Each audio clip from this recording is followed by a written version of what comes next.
Hello and welcome to Broad History, a podcast about the history you think you know, with women in it this time. I'm your host, Isabelle Rogol. This episode is part 2 of a two-parter conversation with historian of the American West, Megan Kate Nelson. So if you missed part 1, go back in your feed to episode 8 and start there. We're going to jump right into the second part of the conversation as we get past the American Civil War and into the later half of the 19th century. Sorry, it's a bit abrupt. I did not originally plan to cut this conversation in two, but here we are. This is my conversation with Megan Kate Nelson. The thing that I think is maddening when you look at the Civil War is that it feels like it should be a victory for a freer, more liberal, more progressive America, because after all, it is the defeat of slavery. And yet everything that comes after feels more segregationist, more racist, more of all the things that we don't like about American history. And so one of the characters, her life, really travels through that is Polly Bemis, who is a Chinese woman. She was trafficked sold by her family, which was somewhat common, apparently, to deal with extreme poverty, and trafficked from southern China, with the Guangzhou, Hong Kong area, to California, and then on. Do you want to take it from there? Yes. So when she was sold, and this was something that I had not known, that this was a rather common practice in 19th century China for very poor families to sell their girl children to traders. And these girls had there were a number of options. They would either be sold as domestics, sometimes as prostitutes, sometimes as second wives to powerful people. And we should emphasize slavery is abolished by now in America when this is happening to her. So there are still women being sold and traded after abolition. Yes, exactly. There are indigenous women being sold, and then also Asian women, particularly Chinese women. And the path that she followed from Hong Kong to Idaho actually was a pretty well-traveled route, because Chinese men had followed that route in the 1840s to work in the gold mines of California, and then a little bit later in the 1860s to help to build the Central Pacific Railroad, which is the western half of the Transcontinental Railroad, which was completed in 1869. And after that was completed, and after that work was done, a lot of these Chinese men migrated then to other towns in the American West. And so we see these rather significant large Chinatowns in all kinds of towns throughout the American West and in the Rocky Mountains. And we also see mining towns that are majority Chinese at this point, which is where Polly Bemis ends up. She ends up in a little town called Warren, Idaho, which is a gold mining town. Gold had been discovered there in 1870. She arrives in 1872. And by that time, the town is 80% Chinese, which, again, this is something we don't think about when any depiction of the mining West is almost always white miners. Most of the history is later in the period with fights against capitalist mining companies, things like that. But this is a very early period of what they called placer mining, which did not take a lot of money or capital to engage in. You were kind of basically scraping gold from rivers and mountainsides. And so you didn't have to have heavy equipment. You didn't have to have a lot of capital. So this is what attracted a lot of poor people across the world, really, to California and then to the Rocky Mountains during this period. And so this is where she ends up. But she is one of the few women. 5 women in town. 5 women crazy. in town. I don't know how many men, but like hundreds and 5 women. Hundreds and 5 women. And most of them, I think one is American born and the rest, but one is indigenous, one is U.S. East Coast born, and the other 3 are immigrants, which is quite representative, right, of what America looks like.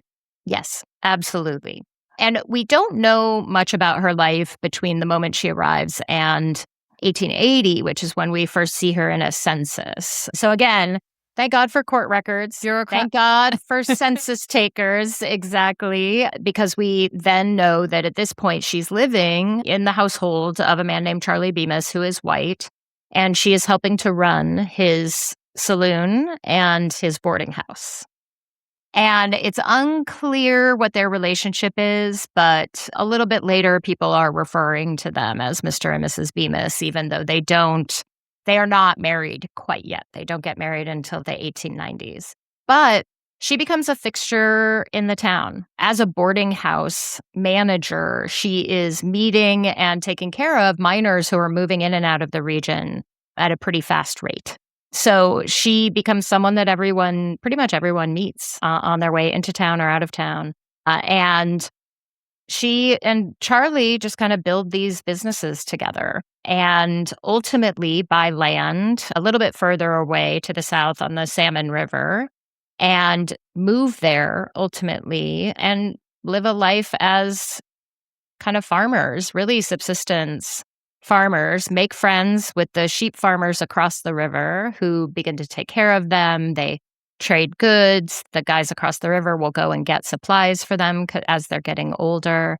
And she's really, I mean, her journey was obviously the longest because she traveled the farthest across the Pacific Ocean.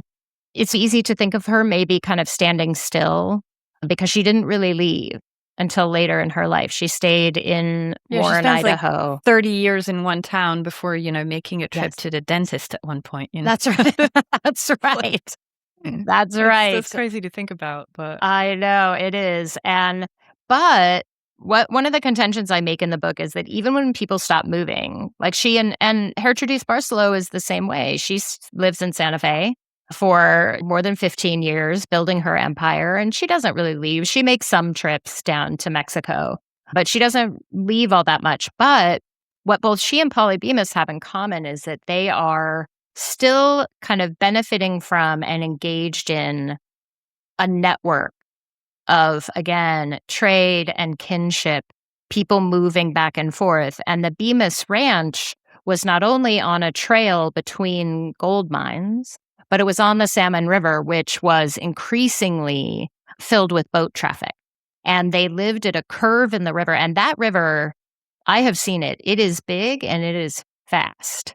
And it had carved out by the Bemis Ranch this kind of rocky beach where you can put in and stay. And so people stayed with them. They would come in and they would spend the night and they would meet her and they would meet Charlie. And so they were not recluses. They knew exactly what was happening. The farmers across the way had a radio ultimately, and they listened to the news. They knew what was happening.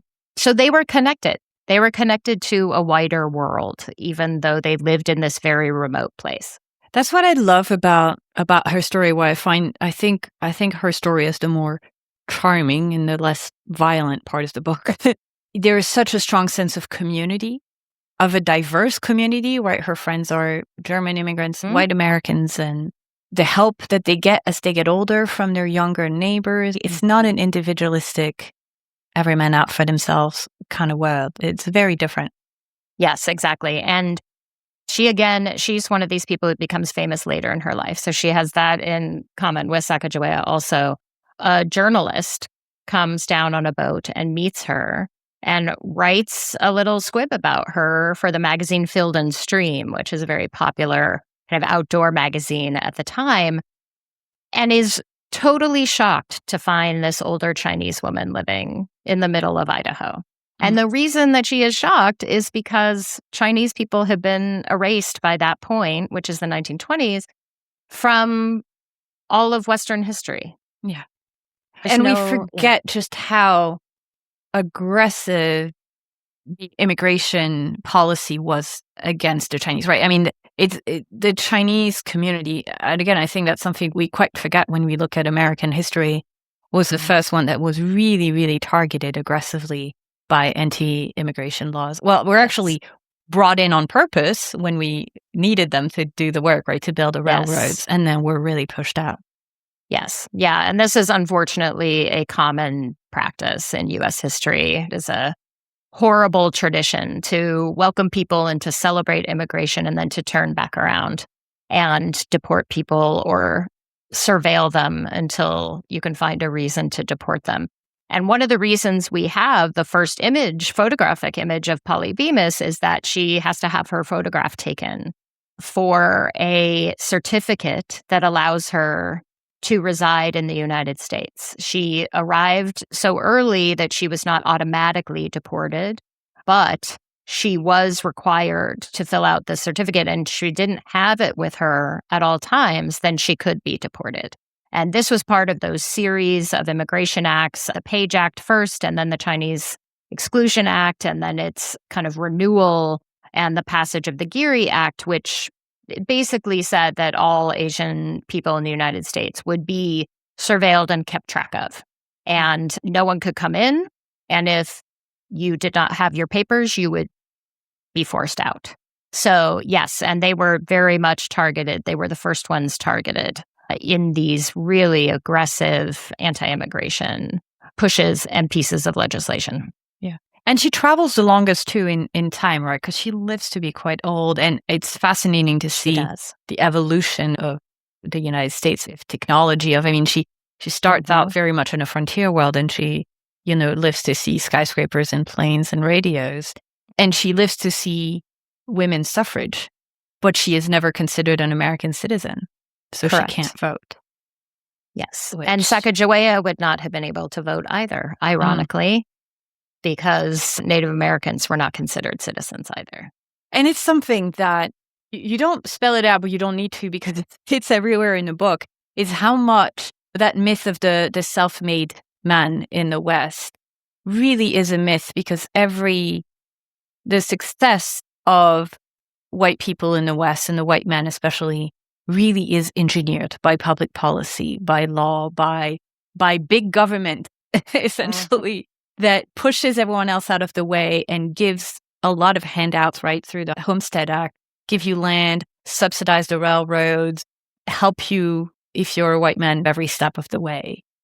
Oh, yeah. And use the power of the U.S. Army to make war upon indigenous peoples and force them to surrender, and then move them to reservations so that you can then take their land and take it up for yourself. So yes, that at every stage, the either state or territorial or federal government was helping white men to get this done. And yet, there's this idea across the West, a very anti-federal government stance, which is ironic and ridiculous, because the West gets lots of handouts and lots of help from the federal government in all kinds of ways. And their control, kind of white control of the West, was made possible, as you're saying, by federal policy. And one woman shows us that, and that's going to be our last one. I realize we've been talking for almost an hour. I might take up a bit more of your time if you can, because she is actually my favorite, and I don't want to.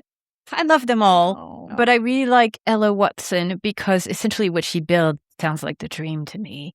And she's also the most like the pioneer woman of our imagination. She's the most like, Laura Ingalls Wilder in The Little House on the Prairie, and she just subverts the whole story as well. So Ella Watson is the daughter of homesteaders and a homesteader herself. She is an immigrant, but the kind that the United States is okay with, because she's Canadian and white. Yes. And she escapes a violent husband and moves west and tries to become a so-called cattle queen. And I want you to explain what a cattle queen is, because I did not know about them, but I love them now. Yes, I know. Aren't they the best? Yes. So I knew I wanted to talk about the cattle industry in the West in this period in the 1880s and 90s, because this is a hugely important element of American Western history. And she was such an interesting vantage point on that, because initially, she, even as a teenager, was widely known as a very good cook. And so she could always get a job. Right. This was a skill. You could always get a job in someone's house or in a hotel, an inn. And so this is how she made her money and stockpiled her money, is that she worked first in Kansas, and then when she left her husband and filed for divorce, by the way, in Nebraska. So she moved across the state lines to do it. worked there at a hotel, and then moved west to Rawlins, Wyoming. And she worked for a couple of years in a hotel there as a cook and a housekeeper. And she was just kind of saving her money up for future plans. And she met a man named Jim Averill, who had already claimed land a bit further north in the Sweetwater Valley. And he had this idea. He was like, I want to build a boarding house for travelers. And maybe you could come and cook, and you could keep all the money from that. And you could feed travelers, and then maybe you could get some land as well. And this is where the dream began. They figured out, they actually did file for a marriage license, but they never got married because only single women could file claims under the Homestead Act. They, were like, okay, later maybe they could get married. But for now, they were going to take advantage of this. And so she filed a claim on land adjacent to his that would have access to water, this waterway called Horse Creek. And they started to make their plans. She hired someone to build her a cabin. She started buying things, using all that money that she had saved. And they started going, and she started looking at cattle herds. She bought some. And this whole idea that women could be ranchers, that they could run a ranch themselves was, in reality, it was an old idea. There were lots of women who ran cattle ranches, particularly in Spanish Mexico. And then also there were indigenous women who had huge herds of sheep. And then there were women already in Colorado who were running cattle ranches. And there was a fascination with them, sort of like there was with Barcelo, that here were these businesswomen and that they were doing something that was unusual. And so they were called cattle queens. And some were married, some were widows, and some were single women. And they built up ranches, sold cattle in order to buy more land, then bought more cattle and more land, and sort of built these big ranches. And so this was happening really from Texas to Montana. This was ultimately her dream. And Ella Watson did, in fact, buy her first small herd of cattle in 1888 and applied for a brand, which is something you needed to do, which signaled your intent to become a rancher, so that you could brand your cattle and they would be known as yours. And so if someone stole them, you could identify them. But it was at this point that she came to the attention of many of the cattle barons in the neighborhood, particularly this really evil guy named Bothwell.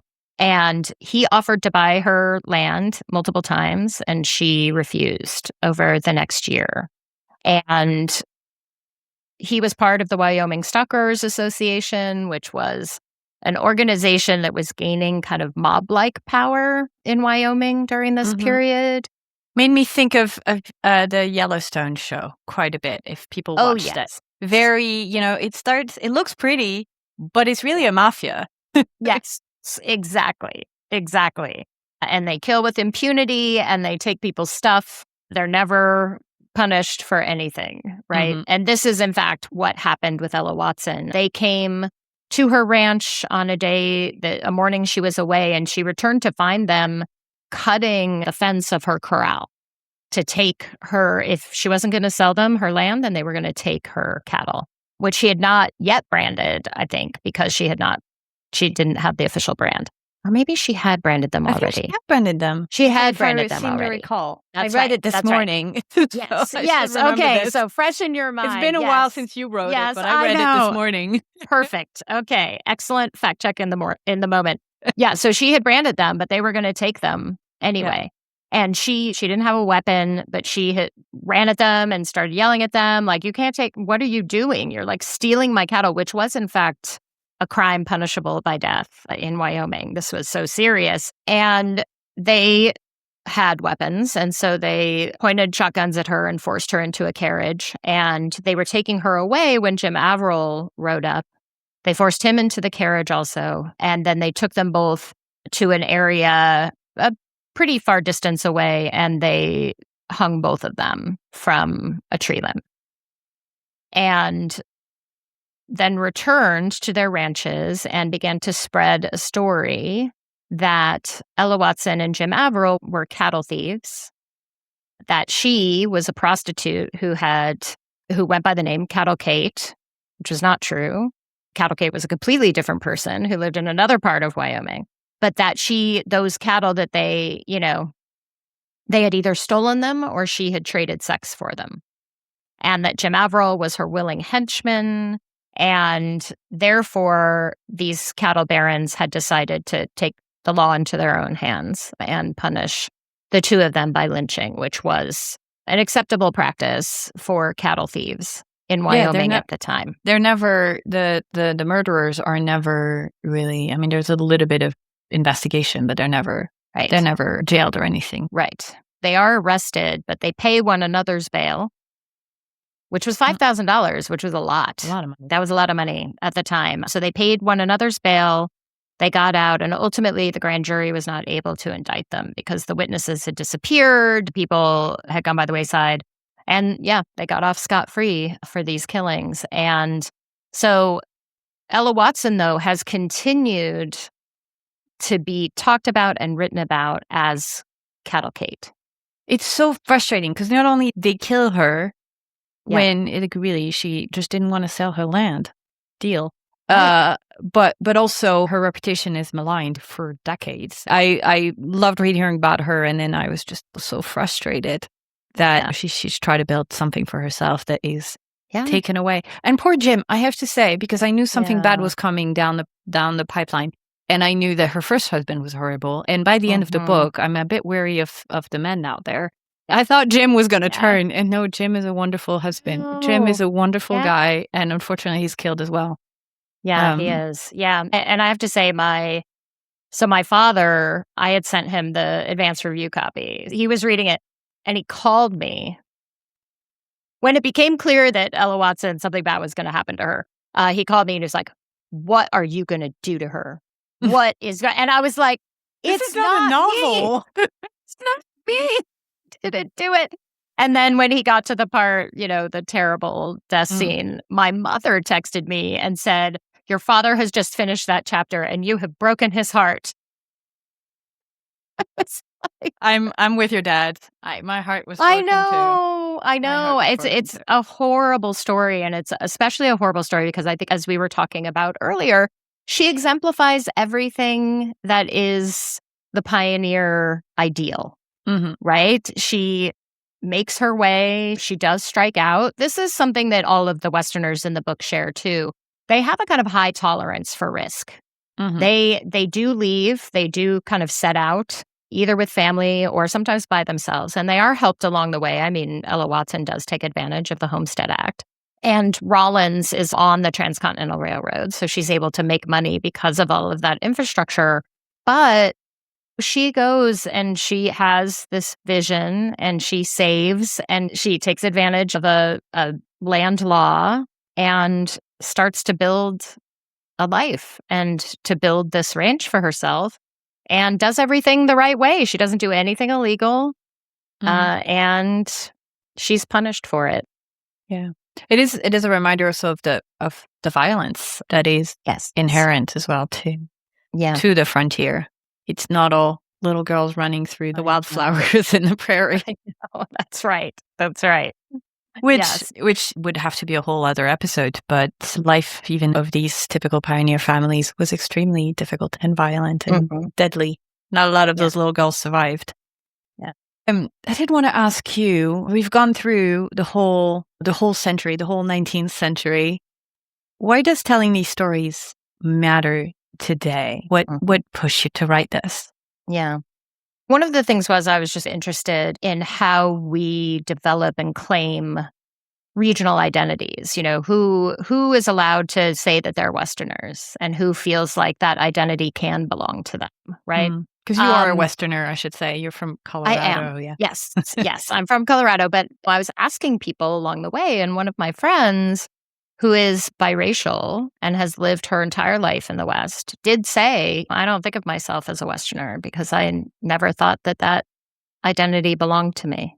And that was a pivotal moment where I was like, okay, that is interesting and also worth investigating. But I started this book during the Biden administration, and I finished it during the second Trump administration. And already in Trump 2, we were starting to get lots of frontier imagery. His inaugural and then also earlier his RNC speech was trading in a lot of frontier imagery of the pioneer and the rancher and picking up and taking off and moving west from the east. And all of that kind of the frontier myth, the pioneer myth was coming through in politics. And then we started to see these deportation actions. We started to see ICE recruitment posters that were using Western imagery. And I just kind of had this moment where I said, here we are again. This is how powerful the frontier myth is. It has always been used as a way to marginalize and erase people from a national story. And the reason people do that is that national narratives are really important, right? They create a sense of belonging. And when you erase people from them, it makes it much easier to take their land, to take their dignity, and to take their civil rights away. If you think of them as un-American, if you think of them as anti-American, as kind of standing in the way of this white American vision of the pioneer. And those images have gotten even stronger, both in politics and then also in American culture. I mean, what is the trad wife phenomenon? I was going to ask, I want to talk about the trad wife because it's such an homestead imagery, right? Yes, it is. And not all trad wives are in the American West, but probably the most famous one, Ballerina Farm, Hannah Neeleman, is in Utah and has a ranch, has a dairy farm.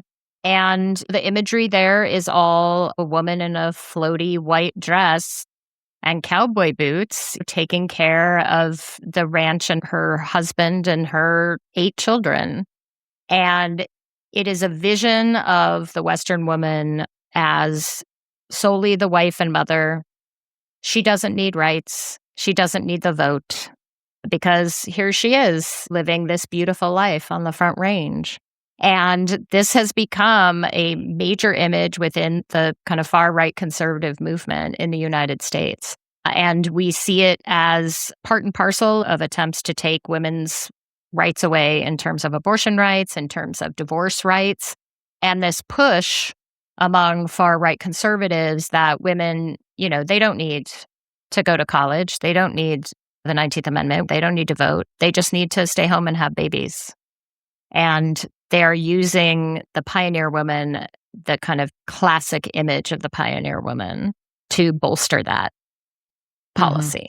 This is something where the show is not very old. It's only a couple months old, but it's a theme that keeps coming back to the various conversations that I'm having, which is that this idea that, by unearthing women's history, rediscovering women's history, or discovering it, period, and complicating it and nuancing it, it gives us movement. I think there is this idea that women, it's always been that way. There's the idea that women's lives are very static, right? That with the wives and the mothers, and it's a very domestic life. And there is, I think, a particular political project that is very invested in the idea of things have always been that way for women in particular. And every time that you complicate that story, it messes with their plans. Yes. Yeah. In the way that Ella Watson was messing with the cattle barons' plans. And she paid for it. Yes. Unfortunately, hopefully that's not the fate I know. for the rest of us. We are paying for it. Yeah, women in the United States are paying for it already. Even if they don't feel it, like personally themselves. The backtracking on rights has been a shocking development, but it's very real. Yeah, absolutely. I went to university in Missouri. I was in Missouri, a woman, 20, a little bit less than 20 years ago.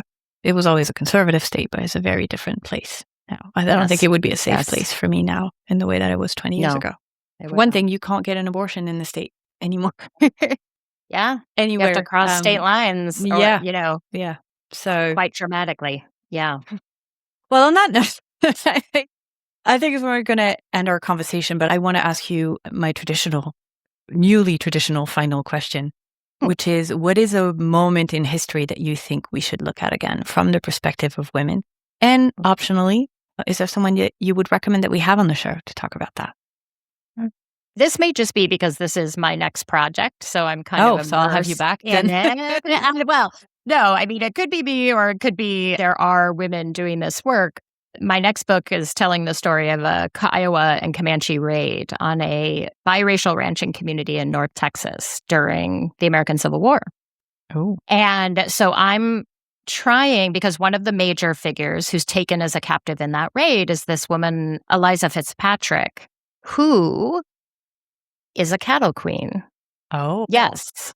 And she has a ranch, and I still have to figure out, I've got some tax records, so I know her property levels. She was not a, huge ranch owner, but she was a ranch owner. And in trying to do research on her, it has struck me just how little we know about women in this particular context that has become so important to imagining Texas in the West is the cowboy has taken over as this icon.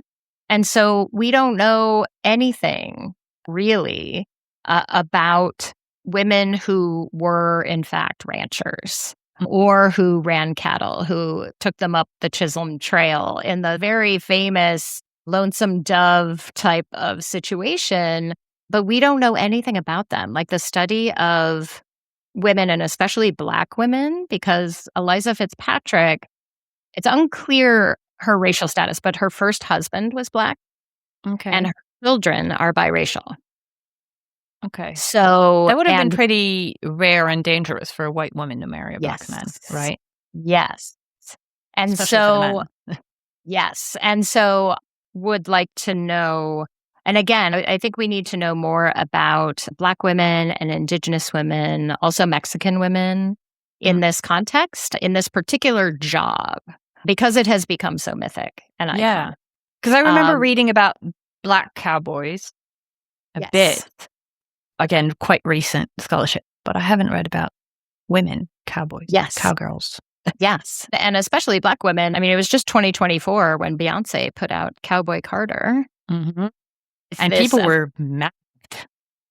So mad. And part of it is that she is Black. Part of it is that she's a woman. And the dominant image is her sitting on that horse with an American flag, a white horse with an American flag in her kind of cowboy gear. Well, she knows what she's doing. She does know what she's doing. And she's evoking this very real history of Black cowboys in Texas. But again, we don't know anything about Black cowgirls in Texas. Right. Well, find out and come back and tell us. I know. Because that's the joy of doing women's history, right? We get to uncover things that we don't know about yet, and rather than revisit the 12th biography of Lincoln or Washington. I mean, no offense, they're fascinating, but let's mix it up. Yes.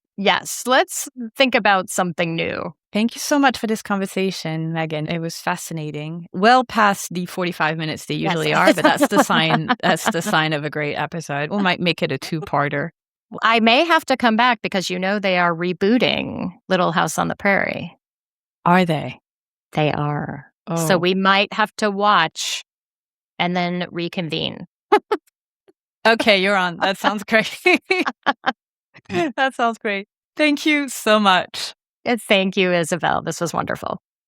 This was Megan Kate Nelson. Her book is called The Westerners, Mythmaking and Belonging on the American Frontier. It is available, as always, in the Broad History Bookshop. That is another way that you can support the show and get yourself a great book. I really recommend reading it. Not only have we barely scratched the surface of these four women's lives in the last two episodes, but there are also three men in the book who are just as interesting.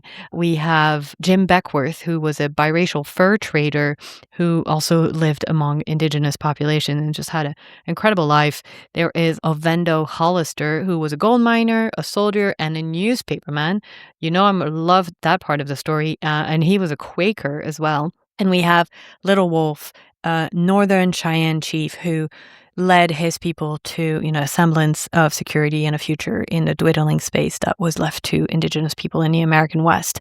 I also really recommend the book because it reads like a novel. Megan is a superb writer, and I could not put it down. We're going to stay in the United States. I am preparing a series on the American Revolution, the women in the American Revolution, for the semi-quincentennial this summer. I've mentioned it a few times, so we're going to take a few weeks off in the feed to leave me space to prepare this sort of multi-episode series, which I'm really excited to be able to deliver, but takes quite a bit of work. If you would like to support this work and help me buy more time to do it, you can sign up for membership at broadhistory.com/membership, and all members will get binge access to the series when it comes out this summer. Until then, this has been Broad History, a One Lane Bridge production, researched, produced, edited, and hosted by me, Isabelle Rogol. I'll talk to you soon.